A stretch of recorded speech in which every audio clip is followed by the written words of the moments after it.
Wrestling federation का वो घुरा रहा है, सबको डराने की कोशिश कर रहा है। तो ये नहीं पता ये हरियाणा के पहलवान है, हरियाणा की बेटी भी कहाँ उठान हो रहा है। यहाँ 15 तारीख के बाद कोई उठान नहीं हुआ इस मंडी में, तो वो एमएसपी पे नहीं खरीदेंगे। ये तो ये चाहते हैं सारा जो माल है ये अडानी के गोदाम में लग जाए। इन मुद्दों को लेकर के हरियाणा के अंदर चुनाव लड़ेगी, क्योंकि दिल्ली के अंदर अभी फिलहाल मनीष सिसोदिया अंदर जा चुके हैं, सत्येंद्र जैन जी अंदर जा चुके हैं। बारिश का मौसम है और किसानों की पैदावार है, पूरे 6 महीनों की मेहनत है, वो लगातार यहाँ पे किसान आ रहे हैं। लेकिन जो सरकारें हैं वो इस समय पर आ करके पता नहीं क्या हो जाता है कि किसान लाचार हो जाता है। ऊपर से मौसम जो है वो इतना सुहावना हो रखा है, जो नई फसल आएगी उसके लिए तो अच्छा है, लेकिन जो पुरानी फसल है उसका क्या बुरा हाल हो रखा होगा आप देख रहे हैं। और माननीय सांसद जी यहाँ पे पहुंचे हुए हैं और काफ़ी लोग यहाँ पे मौजूद हैं, उनसे बातचीत करते हैं। तो कैमरामैन से कहूँगा थोड़ा सा आगे आए। जी नमस्कार सर। नमस्कार जी। ठीक हो? बस हम तो ठीक हैं भाई, लेकिन किसान, आड़ती, मजदूर सब लोग परेशान है मंडी में। किसान ये तो दुआरू के किसान तनु कहे जी हमारा तो दलाल है, या फसल है वह दलाल की खराब हो हमारी खराब होनी हो, तो उरे के तो किसान नु कहे दुखी को इस बात के नहीं, बारे में खैर आपका ऐसा क्या तो ओपिनियन नहीं है। फसल तो ये राष्ट्र की संपत्ति होती है। अन्नदाता जब पैदा कर देता है, अगर वो खराब होगी तो देश की संपत्ति है ये। तो मैं तो समझता हूँ कि ये आप देख सकते हो यहाँ, ये सरसों अभी तो थोड़ी सी बूंदाबांदी हुई है। बिल्कुल। कई इलाकों में अभी हरियाणा में बहुत तेज बारिश हुई है, तो हम तो मंडी में देखने आए थे, पूरा पानी भरा हुआ है इस तिरपाल में। तो यहाँ जैसे हालात तो जो है, अगर कृषि मंत्री की कॉन्स्टिट्यूंसी के इस तरीके के हालात हैं तो बहुत दुर्भाग्यपूर्ण है। 8 ट्रक दिए हैं परचेज, यहाँ आड़तियों के थ्रू ना होकर के दूसरे कुछ लोग लगाए हुए हैं एजेंट, उनके माध्यम से हो रही है। यहाँ पर करीबन करीबन 2 लाख जो कट्टे हैं उसमें से 25% भी, 25 भी नहीं, आठवां हिस्सा, आठवां हिस्सा उनके 25 जो हजार कट्टे हैं वो इनके माध्यम से हुई है। तो इनको पता ही नहीं चल रहा कि क्या हो रहा है मंडी के अंदर। तो तो आपके हिसाब से होना क्या चाहिए, होना क्योंकि तो ये इतनी चाहिए फसल कि एकदम से आड़ती जब ये मंडी इनकी है, ये यहाँ पर है, तो इनके माध्यम से परचेज होनी चाहिए। अब ये सरकार बीच बोल में रही है कौन कि आ गए? आड़ती बीच में ये क्यों आए, तो डायरेक्ट पैसा जाए किसान के खाते में। डायरेक्ट पैसे खाते में जाए तो वो जो बीच में परचेजर है, अब वो भी एजेंसी कुछ ना कुछ लेती होगी। तो ये यहाँ पर बैठे हैं तो इनको भी कुछ ना कुछ जाना चाहिए डायरेक्ट खाते में। तो आजकल तो वैसे ही है, लेकिन डायरेक्ट भी कहाँ उठान हो रहा है। यहाँ 15 तारीख के बाद कोई उठान नहीं हुआ है इस मंडी में। तो 15 तारीख आप के बाद 15 तारीख के बाद, आज 18 दिन हो गए, 3-4 दिन से तो परचेज बिल्कुल ऑफिशियली बारिश बंद है। कह रहे हैं जी वो नमी आ गई। यार नमी तो ये सारे में नमी आएगी, सारा खराब होगा। बिल्कुल तो बारिश इसको तो ऊपर से जल्दी होगी से तो जल्दी सारा उठाना चाहिए नमी हो था। जाएगी, फिर तो खरीदेंगे नहीं इसके हिसाब से। फिर खरीदेंगे नहीं। किसान मारा जाएगा। खरीदेंगे तो वो एमएसपी पे नहीं खरीदेंगे। ये तो ये चाहते हैं सारा जो माल है ये अडानी के गोदाम में लग जाए। और अब फिर बल्ले इनको बल्ले हो जाए। एक आदमी माला माल करना है और बाकी सब ये इनका बुरा हाल और कंगाल करना है। तो ये लाठी के जोर पे इस तरीके से लोगों को हाकना, किसान, मजदूर, आड़ती को प्रताड़ित करना, ये बहुत ही दुर्भाग्यपूर्ण भी है और अनुचित भी है। तो हम तो यही देखने भी आए थे सारे साथी, आम आदमी पार्टी वाले, और यही कहेंगे सरकार से कि भाई जल्दी से जल्दी सरकार उठाए और कृषि मंत्री अपना हलका भी संभाल ले और बाकी भी संभाल ले। किसान मजदूरों के साथ साथ आज के पहलवान भी जंतर मंतर धरने पे बैठे हुए हैं।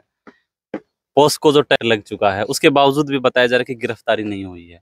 उस जंतर मंतर के बारे में कुछ बताना चाहेंगे? जंतर मंतर पे हम तो गए, सारे लोग समर्थन दे करके आए। अरविंद केजरीवाल जी भी वहां पर गए, अभी भी हमारे लोग सारे साथी वहाँ आज भी गए हैं। तो रोज हमारा तो पूरा समर्थन पार्टी का है, क्योंकि पहलवान जिस तरीके से देश का नाम रोशन उन्होंने किया, आज उनको पूरे देश की जरूरत है कि उनके साथ खड़े हों, क्योंकि मामला बहुत संगीन है, गंभीर है, और ये सेक्सुअल हरासमेंट का मामला है। तो इस तरीके से अगर वो लोग जो सर्वोच्च पद पे बैठे हैं, जो सरकार के भागीदार हैं, वो अगर ये गलत काम करेंगे तो फिर कौन वो करेगा? तो मोदी जी तो बेटी बचाओ बेटी पढ़ाओ की बात करते थे, तो ना बेटी बचा रहे, ना बेटी पढ़ा रहे, ना किसान बचा रहे, ना खेती बचा रहे, तो सबको बर्बाद करने में लगे हुए हैं। तो समय जो है नजदीक है इस सरकार का, यही हम कहेंगे। मतलब बेटी बचाओ बेटी पढ़ाओ का नारा देने वाले कम से कम ये तो लोगों को एक जो वहाँ पे बहनें बैठी हुई हैं उनको एक आश्वासन तो ये मिल सकता है कि भी इस मामले की जांच होगी, आपको एक इस चीज़ में न्याय मिलेगा। लेकिन वो बहनें बैठी-बैठी रो रही हैं, कोई उनके ऊपर कमेंट कर रहा है कि ये बहनें टिकट के लिए अपनी मतलब दूसरी बहन उनके साथ नहीं आ रही है। तो मतलब एक जो डायरेक्शन है वो भी चेंज हो चुकी है। कहीं न कहीं पुलवामा हमला का जो सत्यपाल मलिक जी बीच में आ रहा है, दोनों के दोनों चीज़ों को देख कर के वो उधर से उधर बोल रहे हैं, वो उधर से बोल रहे हैं, तो दोनों चीज़ों को किस तरीके से देखते हैं आप? देखिए, मुद्दे दबते नहीं है। जब लोगों के सामने सच्चाई आ जाती है, अंत में सच्चाई की जीत होती है, और मैं समझता हूँ कि ये दोनों मामलों में भी सच्चाई की जीत होगी। चीजें दबाने की कोशिश जरूर है, लेकिन सामने आएगा सारा सच। और जनता तो धीरे धीरे समझ ही रही है। पूरा जो षड्यंत्र है, पूरा खेल है, देश को बेचने का, देश को लूटने का, तानाशाही रवैया अपना करके संविधान को कमजोर करने का। कानून का राज तो कहीं अब दिखता ही नहीं है। अगर कानून का राज हो, एफआईआर दर्ज होगी, तो उसके बाद आज भी वो जो अध्यक्ष है रेसलिंग फेडरेशन का, वो घुरा रहा है, सबको डराने की कोशिश कर रहा है। और उसको ये नहीं पता ये हरियाणा के पहलवान है, हरियाणा की बेटियां है। इस तरीके से दबने वाले नहीं है, डरने वाले नहीं है। पूरी मजबूती से लड़ाई लड़ेंगे और पूरे देश का समर्थन उनके साथ है। लास्ट में ये पुनः पूछना चाहूँगा, 2024 नज़दीक है, 10 महीने 12 महीने बचे हैं। आम आदमी पार्टी क्या लेकर के हरियाणा के अंदर, किन मुद्दों को लेकर के हरियाणा के अंदर चुनाव लड़ेगी? क्योंकि दिल्ली के अंदर अभी फिलहाल मनीष सिसोदिया अंदर जा चुके हैं, सत्येंद्र जैन जी अंदर जा चुके हैं, फिलहाल अरविंद केजरीवाल जी को भी समन आ चुका है। तो हरियाणा के अंदर एंट्री होएगी तो उन वो चीज़ें दिक्कतें आएँगी या फिर किस मुद्दों को लेकर के जाएँगे? देखिए, तो अपने जितने भी विपक्षी हैं और जिनसे खतरा है भारतीय जनता पार्टी को, उन सबको इसी तरीके से कर रहे हैं। कल संजय सिंह का नाम डाल दिया, राघव चड्ढा का डाल दिया, बाद में कह दिया हमारी गलती। अरे, नाम इस तरीके से डाल दो और बाद में कहो हमारी गलती होगी। तो सारे ये जो ठीक करना चाहिए, इनके लिए जो करना चाहिए, यहाँ तो गलत कर रहे हैं। और जहाँ ठीक करना चाहिए वहां भी मामला सारा वो है। मतलब तो जो बीजेपी में नहीं है वो सही, मतलब गलत है, और जो बीजेपी के साथ है वो सही है। नहीं, मैं वही कह रहा हूँ कि जो इस तरीके से कर रहे हैं, तानाशाही रवैया अपना रहे हैं, वो बहुत गलत है। और इस तरीके से अपने विरोधियों को दबाना, किसान मजदूर को दबाना, नौजवान की आवाज दबाना, माताओं बहनों की आवाज दबाना, ये कहाँ से ठीक है? तो इसलिए जनता समय पर अपने आप हिसाब किताब ले लेती है। और ज्यादा समय दूर नहीं, अब तो साल भी नहीं बचा है। 6 महीने बाद देश चुनाव में जाएगा, तो जैसे इनकी बेकदरी करी ऐसे ही रुलती फिरेगी इस हरियाणा में भी और पूरे देश में बीजेपी। आज मुख्यमंत्री ये जो जन संवाद कर रहे हैं, ये जन संवाद आके यहाँ भी कर ले, इस मंडी में भी कर ले, और भी कर ले।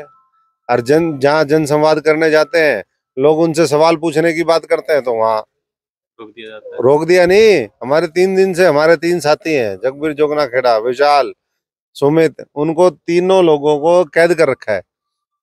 ये कहाँ का लोकतंत्र है भाई? मुख्यमंत्री से सवाल पूछना, उन्होंने तो ये कहा था हम सवाल पूछेंगे।